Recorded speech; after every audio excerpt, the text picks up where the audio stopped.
তো as a বাঙালি এই সময়টা মানে এই যে দুর্গাপুজো শুরু হব আর মহালয়া হয়ে গেছে, এই মাঝের এই যে সময়টা, এই সময়টার গুরুত্ব আমাদের কাউকে আলাদা করে তো বলে বোঝাতে লাগবে না। তো আজকে 24 সেপ্টেম্বর, দুদিন আগেই মহালয়া গেছে।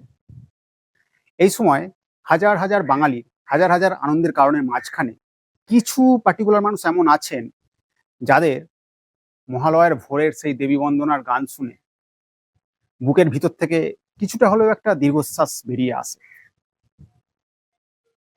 অথচ এই মানুষগুলোই একটা সময় এই গানেই উৎসব শুরুর আহ্লাদে আটখানা হয়ে পড়ত। আর আজকে আজকে জীবনের কোনো একটা ফিনিশড অথবা আনফিনিশড এপিসোড থেকে প্রায় হিল হয়ে যাবার মুখে এসেও এই গানেই তাদের নতুন করে আবার মেমোরি রিকল শুরু হয়। আর এই অবস্থায় সব থেকে বড় বিড়ম্বনার ব্যাপার কি জানো? এই কথাগুলো না কাউকে বলা যায় না, না বন্ধু, না বান্ধব, কাউকে না। এই অবস্থায় আমার এই রিল যদি সেরকম কারোর কাছে পৌঁছায়, তো তোমরা বলতে পারো তোমার মনের কথা, তোমরা আমাকে বলতে পারো। আমি হরিধন, হয়তো তোমার ছোট ভাই অথবা বড় দাদার মতোই হোক।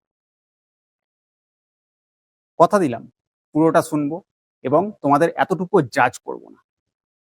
তো ঠিক আছে, চলো